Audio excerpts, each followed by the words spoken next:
pas dikirim itu apa yang terjadi? Ini semacam ancaman kepada para pers. Kebebasan pers, Pak. Nah, udah dimasak aja. Kalau kepala babi mah dimasak. Oh, dimasak aja.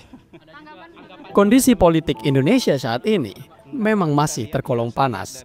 Bukan karena gesekan antar elit ataupun gesekan antar partai.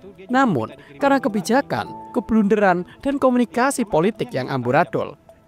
Sebenarnya, jika kita lihat ke belakang, setiap pergantian pemerintahan, hal-hal semacam ini adalah hal yang cukup lumrah, tapi tetap saja tidak bisa diwajarkan.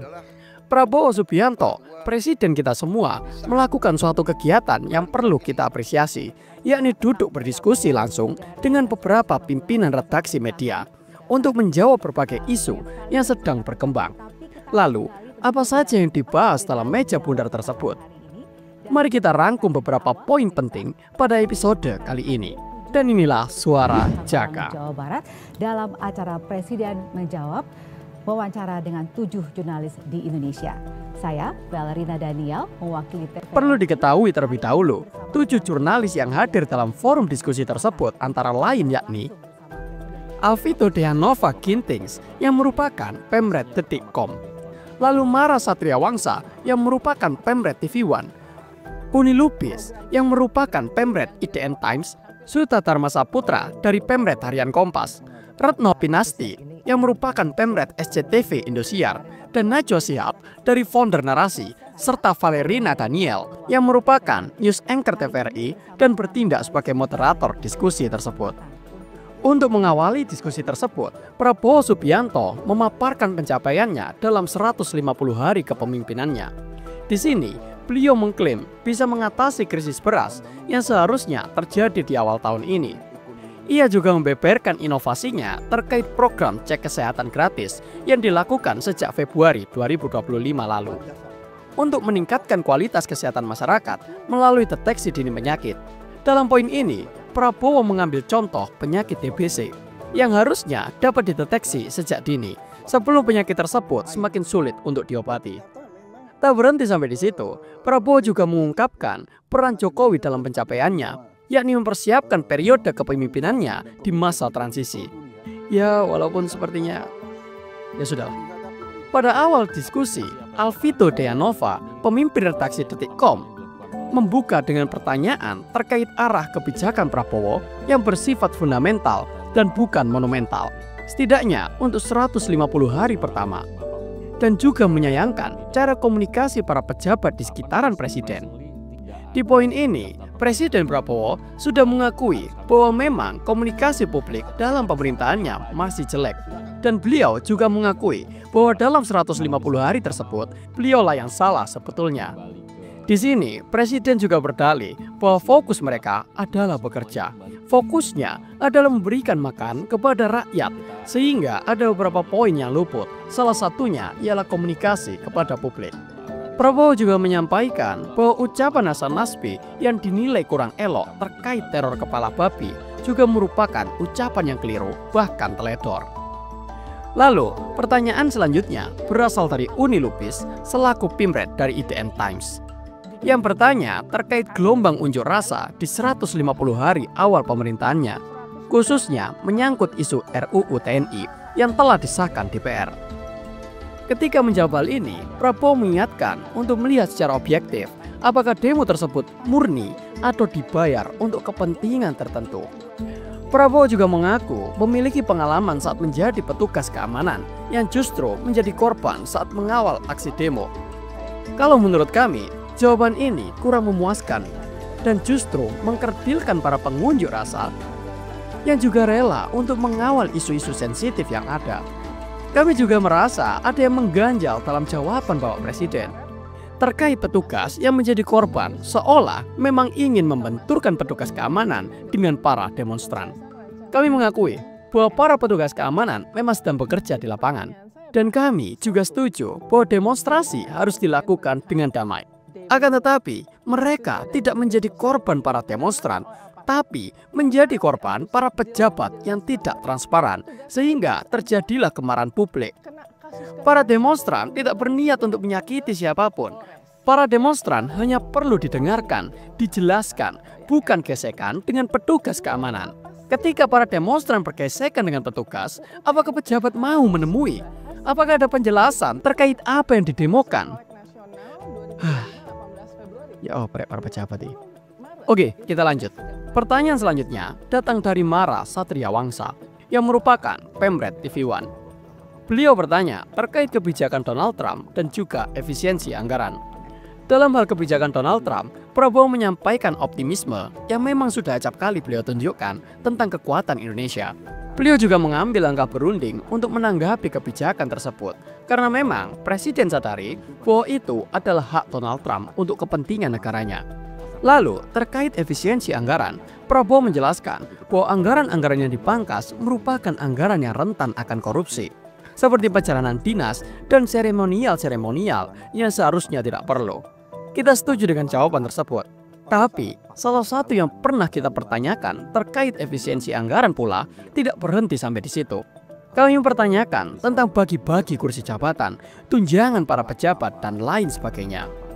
Memang, dana untuk perjalanan dinas yang tidak perlu dapat digunakan untuk membangun sekolah, seperti yang beliau jabarkan.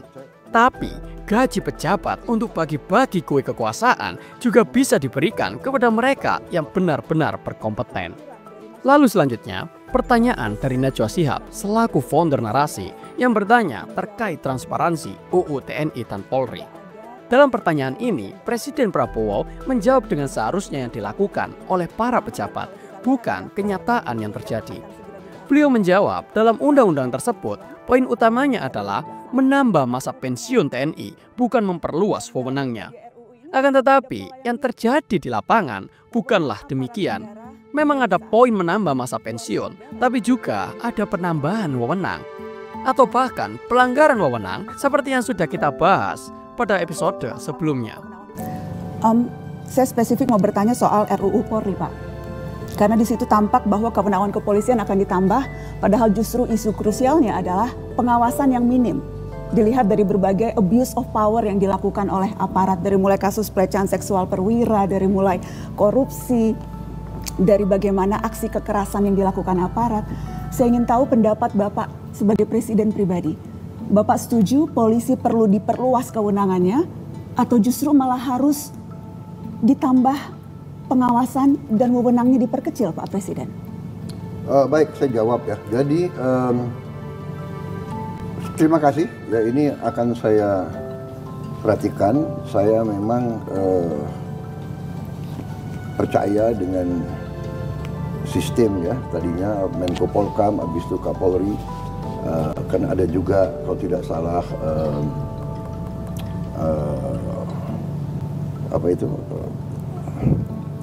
oversight yang di atas Polri itu, komisi Kompolnas ya kan, itu juga terdiri dari tokoh-tokoh gitu kan.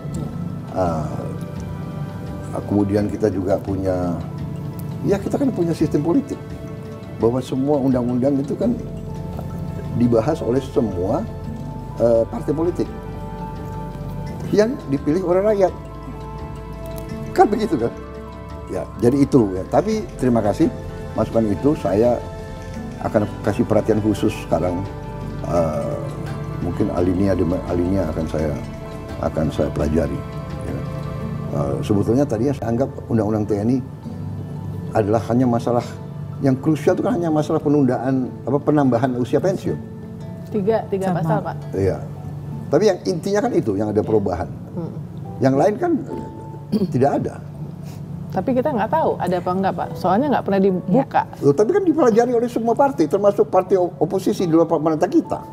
Dan iya kan? Kembali ke itu, Pak, karena prosesnya yang tidak transparan, draft yang terkadang kerap kali tidak terbuka. Kemudian juga pertemuan-pertemuan bahkan sudah diketok belum dikasih tahu. Pertemuan-pertemuan bukan di lembaga DPR tetapi di luar ruangan parlemen begitu. Maaf ya, tapi ini kan sudah berjalan belasan tahun. Anda paham kan, kadang-kadang orang itu istilahnya menyelesaikan suatu masalah itu kadang-kadang ada istilah konsinyir. Mereka kerja berapa hari tanpa berhenti loh itu. Tapi ya, kuncinya rakyat tidak mendapatkan akses untuk ikut, Pak. Itu peran rakyat tidak ada. Itu mekanisme itu bisa kita perbaiki. Tapi kan ada beredar naskah-naskah ngarang karangan kan begitu kan? Karena naskah resminya tidak diberikan, Iya, Pak. come on. Kan Anda kan punya wakil rakyat. Kan ada sekian ratus wakil rakyat. Tidak semua di pemerintahan. Benar nggak? 80% koalisi Bapak. Iya, 80%. Oke. Tapi kan kalau mereka tidak setuju, bagaimana? Jadi dalam arti, mari kita koreksi itu. Kalau tidak puas dengan transparansi, kita bikin transparan. Tapi jangan ngarang gitu loh. Ya kan? Ngaku bahwa ini draft. Ya kan? Orang kita aja belum, saya sendiri sebagai presiden belum bikin surat ke DPR kok. Iya kan? Setidaknya itulah isu-isu sensitif yang menjawab keresahan masyarakat belakangan ini. Di video kali ini, kami juga sudah membeberkan concern kami dalam menyikapi diskusi tersebut. Kami tidak meragukan ketulusan Presiden dalam bekerja. Kami tidak meragukan keinginan Presiden dalam membangun bangsa. Tapi, melalui diskusi ini, kami justru meragukan sekitaran Presiden yang membisiki informasi keliru atau bahkan memiliki kepentingan-kepentingan tertentu. Inilah Suara Jaka pada episode kali ini. Sampai jumpa di episode berikutnya. Baik, sebelum kita tutup, apakah ada Bapak ingin menyampaikan pesan-pesan terakhir buat masyarakat?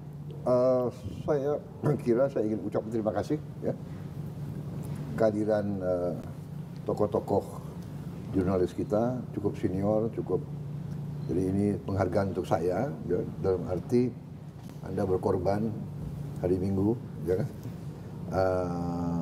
Saya senang pertanyaan istilahnya spontan ya, dan hal-hal yang Anda ingin tanyakan saya berusaha jawab semampu saya. Jadi saya kira ini suatu upaya yang baik ya.